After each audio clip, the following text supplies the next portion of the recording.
Who is Gandhi, some might ask? Gandhi was the leader of the Indian independence movement against the British rule. Gandhi employed the tactics of nonviolence and civil disobedience. Gandhi led India to independence and inspired movements against the British rule and movements for civil rights and freedom across the world. Now, civil disobedience and nonviolence also helped create crime-free protests, making it much easier for them to get their message across.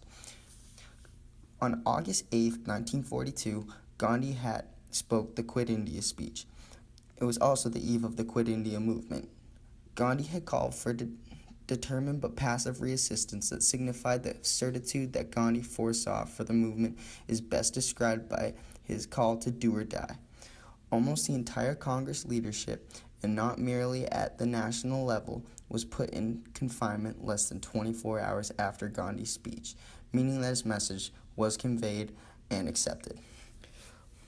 What message did it convey, though? It gained independence from Britain, promoted civil disobedience and nonviolence, and it also inspired his people to keep going. What he did really did something special for India and made it possible for them to achieve what they did by breaking free of Britain.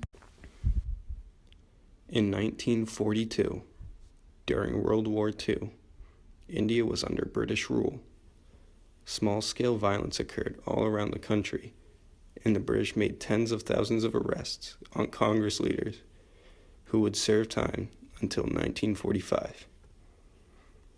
The reasoning behind the movement was India's unwanted involvement to the war due to being under British rule. The movement caused attacks on post offices, damage of railways, burning of government buildings, telegraph wires being cut, and the deployment of British troops to restore order. British government would eventually realize India was ungovernable due to the cost of World War II. The British would ask the question of how to leave gracefully and peacefully post-war. Gandhi had seized upon the Cripps mission failure, then calling for a voluntary British withdrawal from India. Gandhi had spoken on August 8, 1942, the evening of the movement, at the Gwalior Tank Maiden in Bombay. Most of the Congress leaders had been imprisoned within 24 hours after the speech. Gandhi's goal was to gain independence for India through passive resistance. Gandhi made his Quit India speech on August 8, 1942. On August 8th, the Congress of India announced that the British were being told to quit India immediately. The British then arrested the entire top-level leadership of the Congress, including Gandhi. Uncharacteristically, after being arrested, Gandhi had not made an appeal for nonviolence.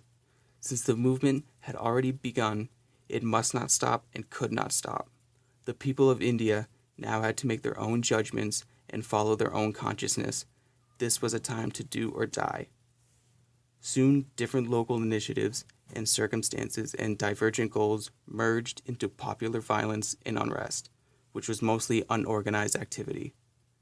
The British retaliated by bombing or firing machine guns into crowds of protesters.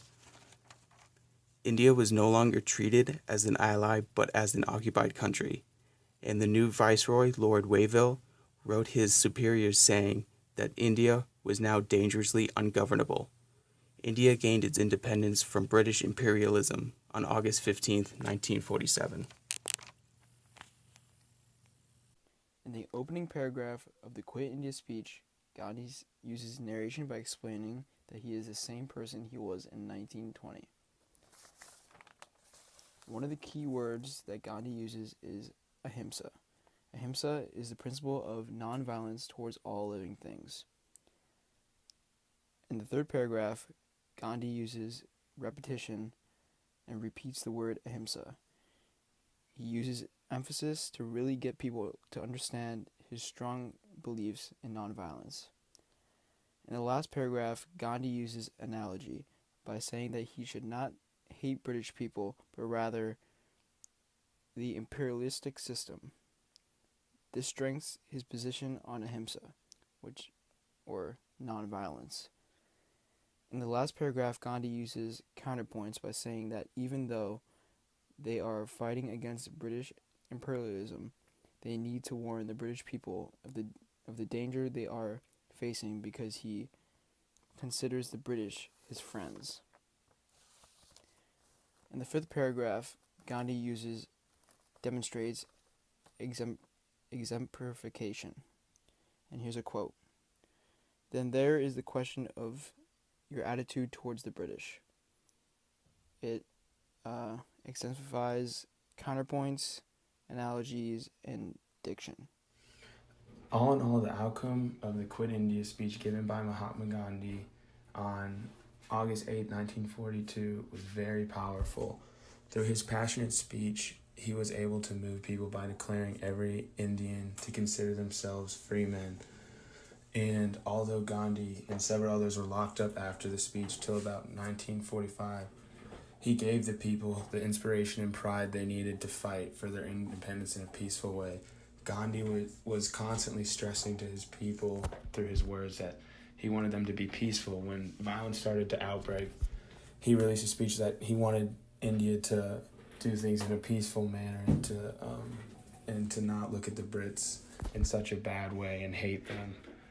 And the Quit India speech was very significant to India, that during the movement it made the British realize that they would not be able to control India successfully in the long run, and they had to make plans to exit India in a peaceful manner.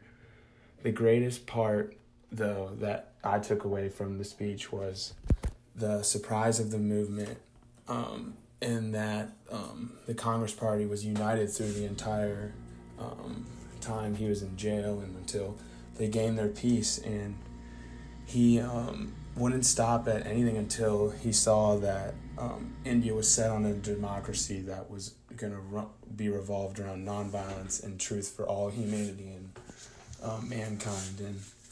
And it was just, Gandhi just was very persistent in the manner that he was not going to give up at anything. He was going to help his people gain their freedom in India. And was one of the biggest takeaways I took from the speech.